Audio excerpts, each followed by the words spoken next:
Toib, abda'u bi kalimati salam. Assalamualaikum warahmatullahi wabarakatuh. Alhamdulillah rabbil alamin, wassalatu wassalamu ala asrofil anbiya'i wal mursalin sayyidina Muhammad wa ala alihi wa sahbihi ajmain, amma ba'du. Toib, fi hadhihi al-fursah al-jamilah aw fi hadhihi al-fursah al-wasi'ah nahnu nastati an tahaddas aw natakallam bi kulliyati al-arabiyyah lil haji wal umrah.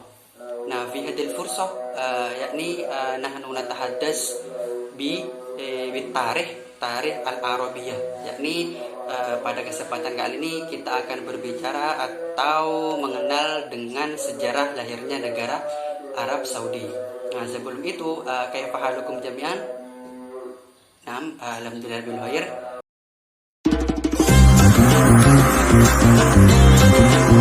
Al-Mamlakah Al-Arabiyah Al-Saudiyah merupakan sebuah negara yang berbentuk kerajaan dengan bentuk pemerintahan monarki mutlak Islam.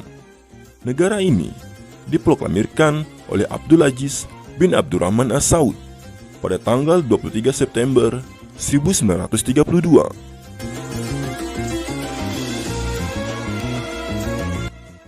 Sejarah kerajaan Arab Saudi dibagi menjadi 3 periode.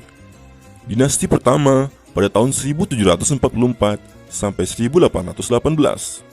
Dinasti kedua antara tahun 1824 sampai 1892. Dan dinasti ketiga yang dimulai pada tahun 1932 sampai sekarang.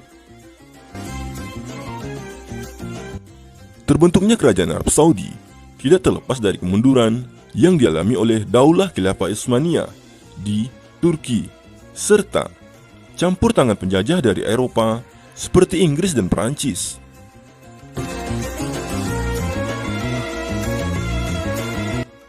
Sejarah keluarga Saud sendiri berawal pada tahun 1727 ketika Muhammad bin Saud menjadi hakim di Diriyah, sebuah kota di Saudi, dan memutuskan untuk bersekutu dengan Muhammad bin Abdul Wahab, yaitu seorang mufti, pada tahun 1744. Sejak saat itu, keluarga Saud menjadi pendukung utama gerakan dakwah Muhammad Abdul Wahab.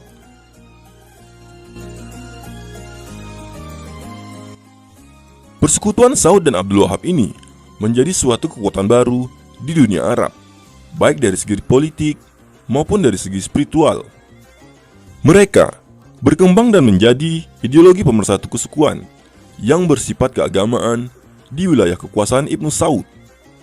Dengan semangat memurnikan kembali ajaran Islam, mereka berusaha untuk melawan suku-suku di sekitarnya, sekaligus menyebarkan ajarannya. Di lain sisi, daerah kekuasaan Ibnu Saud semakin meluas.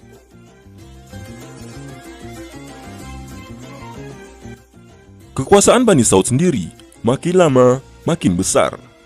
Perluasan wilayah dimaknai pula dengan sebagai perluasan dakwah. Bani Saud berhasil menguasai sebagian besar Hijaz hingga Irak. Perkembangan daulah Bani Saudiyah yang begitu pesat ini menjadikannya sebagai sebuah ancaman tersendiri bagi kekuatan daulah Bani Utsmaniyah di Turki. Oleh karena itu, pada tahun 1811, pemerintahan Utsmaniyah mengirim Muhammad Ali Pasha untuk merebut kembali kekuasaan Hijaz.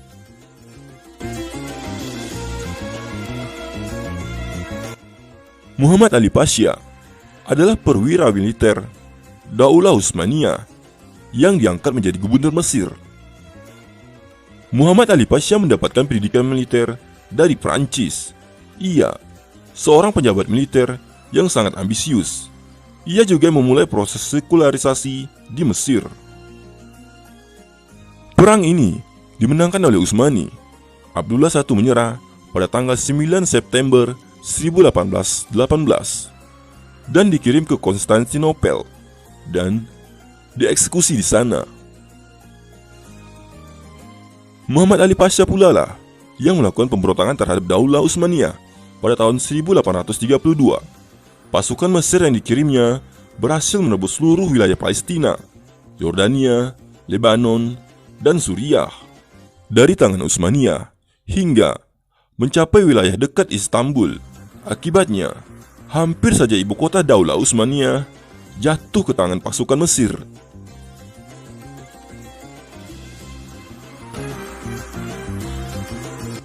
Di saat inilah, para penjajah salibis pun mulai ikut campur.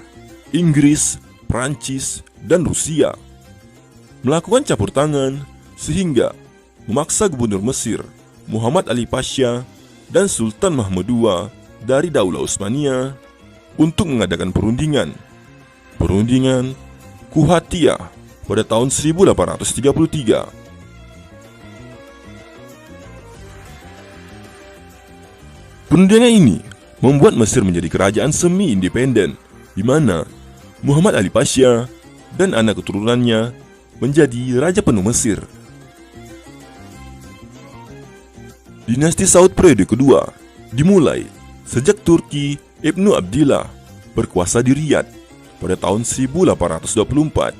Ia berusaha mengembalikan kejayaan Saudia dan berhasil menguasai Aritz, Kars, Hota, Mahmal, Sudair, dan Aflaj. Pada masa ini, Turki Ibnu Abdillah tidak saja harus berhadapan dengan pasukan Utsmaniyah dan pasukan Mesir, tetapi ia juga harus meredam pemberontakan yang dilakukan oleh Mishari yang merupakan sepupunya sendiri. Perang saudara seperti ini terus berlanjut hingga generasi ketiga. Sepeninggalan Saud yang wafat pada tahun 1875, dua saudaranya, Abdurrahman dan Abdullah, saling berebut untuk menjadi orang nomor satu di dinasti Saudiyah. Oleh karena itu, perang saudara yang berlarut-larut ini akhirnya pada tahun 1891, dinasti Saudiyah berakhir, ditandai dengan terusirnya Abdurrahman ke Kuwait oleh bekas bupatinya sendiri, Muhammad Ibnu Rashid. Pada tahun 1901, semasa berusia 22 tahun, Abdul Aziz menggantikan ayahnya, Abdurrahman, sebagai ketua keluarga dinasti Saud dengan segelar Sultan Najd. Ia kemudian memulai kampanye untuk merebut kembali tanah dari dinasti Rashidi di tempat yang kini merupakan Arab Saudi. Pada tahun 1902, dia bersama-sama dengan pasukan keluarga dan saudaranya berhasil merebut Riyadh. Pada tahun 1904, dinasti Rashidi meminta bantuan dari Kesultanan Utsmaniyah untuk mengalahkan dinasti Saud. Kerajaan Utsmaniyah mengirimkan pasukan ke Arabia, dan ini menyebabkan kekalahan dinasti Saud pada 15 Juni 1904. Saat itu, pasukan Ibnu Saud dibantu oleh Inggris, namun pasukan Utsmaniyah mundur disebabkan masalah tertentu. Pasukan dinasti Saud pun berhasil mengumpulkan kembali kekuatannya. Saat Perang Dunia I terjadi, Utsmaniyah berperang di blok Jerman. Itu menyebabkan Daulah Utsmaniyah terlibat peperangan besar melawan blok sekutu, yaitu Inggris, Prancis, Rusia, Italia, dan Amerika Serikat. Di tengah kecamuk perang tersebut, sekutu Inggris memujuk pemimpin bangsa Arab sekaligus gubernur kota Mekah, Sharif Hussain, untuk memimpin pemberontakan melawan Daulah Utsmaniyah. Sharif Hussain memulai revolusi Arab pada musim panas tahun 1816 dengan mengepung kota Madinah dan merebutnya dari kekuasaan Daulah Utsmaniyah. Lalu, putranya Faisal bin Sharif Hussain memimpin peperangan pasukan Arab melawan pasukan Turki Utsmani di perbatasan wilayah Palestina. Mereka berhasil mengobrak-abrik pertahanan pasukan Turki Utsmani yang pada saat itu dilanda kelaparan hebat dan kehabisan amunisi. Agen intelijen Inggris, Lawrence of Arabia, menyerbu pasukan Turki Utsmani di wilayah Jabal Druj, Baklabak, dan Ma'an. Mustafa Kemal Pasha, seorang panglima pasukan divisi Turki Utsmani, telah menjalin kesepakatan rahasia dengan Inggris. Mustafa Kemal Pasha menarik mundur pasukannya tanpa menembakkan sebutir peluru pun terhadap pasukan musuh. Atas pengkhianatannya itu, Inggris menjanjikan Mustafa Kemal Pasha sebagai calon pemimpin Utsmani. Kemenangan pasukan Arab yang dipimpin Syarif Hussein itu merupakan sebuah kesuksesan besar bagi pasukan Inggris dan sekutu. Sebab Palestina jatuh ke tangan pasukan Inggris dan sekutu tanpa tewasnya seorang pun tentara mereka dalam peperangan melawan pasukan Turki Utsmani. Wilayah kekuasaan Daulah Utsmaniyah pasca berakhirnya Perang Dunia Pertama akan dibagi-bagi di antara negara-negara sekutu. Seperti Irak dan Yordania akan menjadi wilayah jajahan Inggris, Suriah dan Lebanon akan menjadi wilayah jajahan Prancis.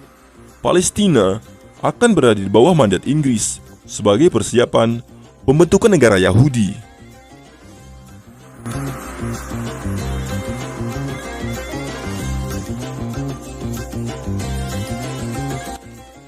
Setelah berakhirnya Perang Dunia Pertama, Ibnu Saud kembali memperluas wilayah kekuasaannya dan mempersatukan Jazirah Arab di bawah kerajaannya. Pada tahun 1920, ia memulai ekspansi ke Hail dan berhasil menghapus kekuasaan dinasti Rashidiyah. Setahun kemudian, ia memproklamirkan diri sebagai penguasa Najd. Inggris rupanya tidak membiarkan Syarif Hussein menikmati hasil kerja kerasnya. Inggris secara diam-diam juga menjalin kesepakatan dengan pengusaha Riyadh dan pemimpin gerakan dakwah Tauhid Najd, Pangeran Abdulaziz bin Abdurrahman Al Saud. Tahun 1922, Ibnu Saud meluncurkan serangan ke Hijaz dan mengepungnya selama 10 bulan. Ia berhasil membuat penguasa Hijaz, Syarif Hussein, lari ketakutan, dan Ibnu Saud pun memasuki kota Mekah tanpa perlawanan pada tahun 1924. Syarif Hussein sendiri dibuang ke Siprus sebagai tahanan politik, sementara keluarganya dibuang ke Irak. Pada tahun 1924, Makkah, Madinah, Jeddah, dan Riyadh disatukan oleh Abdulaziz bin Abdurrahman Al Saud. Lalu, ia mendirikan kerajaan Al Saud.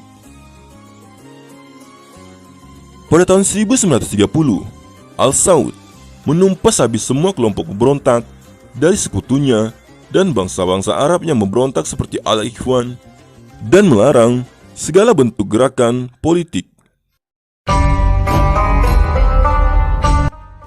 Dan akhirnya, pada tahun 1932, Ibnu Saud ia berhasil memproklamirkan penggabungan Hijaz dan Najd. Hingga puncaknya, Ibnu Saud memproklamirkan berdirinya kerajaan Arab Saudi pada tanggal 23 September 1932.